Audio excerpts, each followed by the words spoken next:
নমস্কার বন্ধুরা, আমি ডোনা রিকালিস লাইফ কিচেন চ্যানেল নিয়ে তোমাদের সামনে এসেছি। আজকে আমি তোমাদের জন্য ডালিয়া রেসিপি নিয়ে এসেছি। এই ডালিয়া খুবই সহজপাচ্য, তাই এটাকে আমরা সকালে জলখাবার বলো বা রাতের ডিনার যে কোনো সময় কিন্তু রাখতেই পারি।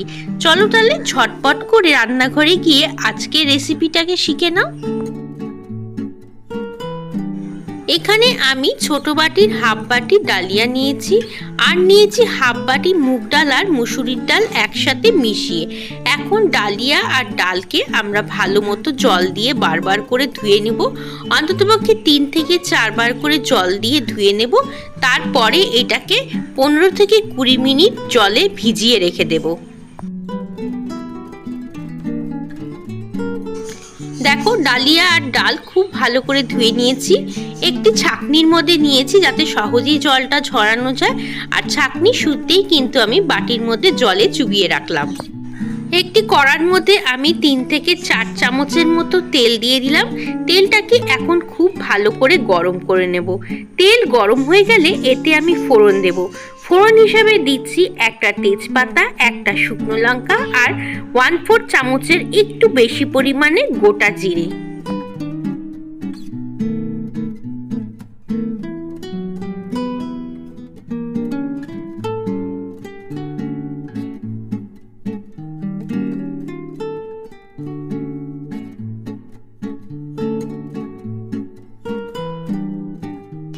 ফোড়ন দেওয়ার পরে এর মধ্যে দিলাম মাঝারি সাইজের একটা আলু, যেটাকে আমি ছোট ছোট করে কিউব কিউব করে কেটে রেখেছি।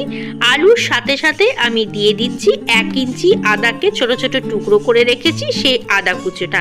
আর এর সাথে দিয়ে দিচ্ছি একটা গাজর ছোট ছোট করে কেটে রেখেছি, সেই গাজরটাও। এর মধ্যে আমি কিছু ভেজিটেবলস দেব। তোমাদের যা যা পছন্দ সেই ভেজিটেবলস চয়েস মতো দিতে পারো। সবজিগুলোর সাথে এর মধ্যে আমি 1.5 চামচের মতো নুন দিয়ে দিলাম। সবজিগুলোকে এখন ভালো করে ভেজে নেব। যদি ঘরে ফুলকপি থাকে, বিনস থাকে, তোমরা এর মধ্যে দিতে পারো। আর শীতকাল হলে তো অনেক রকমের সবজি থাকে, তখন আমরা এর মধ্যে আরও ইচ্ছে মতো ভেজিটেবলস কিন্তু অ্যাড করতে পারি।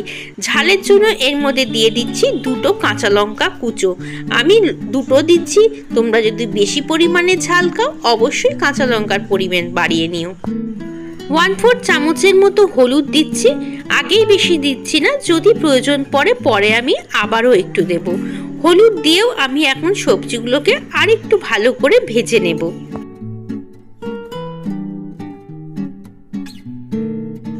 সবজিগুলো মোটামুটি ভাজা হয়ে এসছে। এখন আমি জল ঝরানো যে ডালিয়া আর ডালটা রেখেছি সেইটাকে দিয়ে দিলাম। ছাঁকনির মধ্যে আমি এই জন্যই রেখেছি যাতে জলটা একটু ঝরে যায়। এখন ডালিয়া আর ডালটাকে আমরা খুব ভালো করে ভেজে নেব। যেমন করে চালের খিচুড়ি বানাই ঠিক তেমনই কিন্তু পদ্ধতি। ডালিয়া কিন্তু খেতে দুর্দান্ত লাগে। এই ডালিয়ার খিচুড়ি সকালে জলখাবারেও রাখতে পারো বা রাতের ডিনারের কিন্তু খেতেই পারা যায়।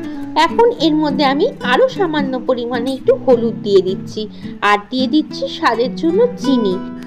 এর সাথে সাথে দিয়ে দিচ্ছি 1/4 চামচের মতো জিরে গুঁড়ো আর দিচ্ছি কালারের জন্য কাশ্মীরি লঙ্কার গুঁড়ো। ঘরে আমার ফ্রোজেন মটরশুঁটি আর সুইট কর্ন ছিল, সেই সুইট কর্ন আর মটরশুঁটিটাও এর মধ্যে দিয়ে দিলাম। পছন্দ মতো সবজি যেহেতু অ্যাড করার কথা বললাম, যা যা সবজি তোমাদের ঘরে থাকবে তাই এর মধ্যে অ্যাড করতে পারো। খুবই ভালো লাগে সেই সবজি দিয়ে ডালিয়া। আর এই ডালিয়ার খিচুড়ি ছোট বড় সবার জন্য খাওয়া কিন্তু ভীষণই উপকার। বাচ্চাদের যদি দিতে হয় তাহলে কাঁচা লঙ্কার পরিমাণ কমিয়ে দেবে। আমি ডালিয়াটা ভাজার সময় এর মধ্যে 1.5 চামচের মতো ঘি দিয়ে দিলাম। ঘিয়ের মধ্যে ডালিয়াটাকে ভাজবো। তোমরা চাইলে প্রথমে ফোড়নের মধ্যেও তোমরা ঘি দিতে পারো।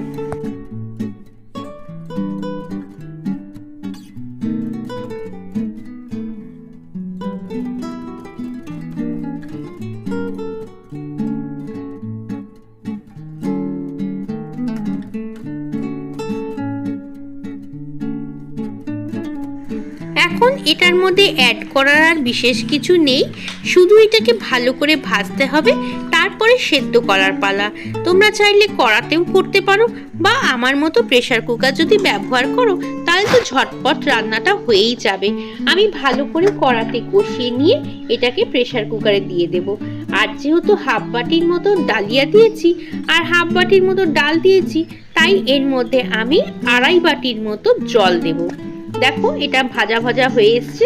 এখন এর উপর দিয়ে আমি দিয়ে দিচ্ছি ধনে গুঁড়ো। ধনে গুঁড়োটা সামান্য পরিমাণেই অ্যাড করছি যাতে টেস্টটা ভালো হয়। চলো, আর তো কিছু করার নেই, এটাকে এখন প্রেসার কুকারে দিয়ে দিই।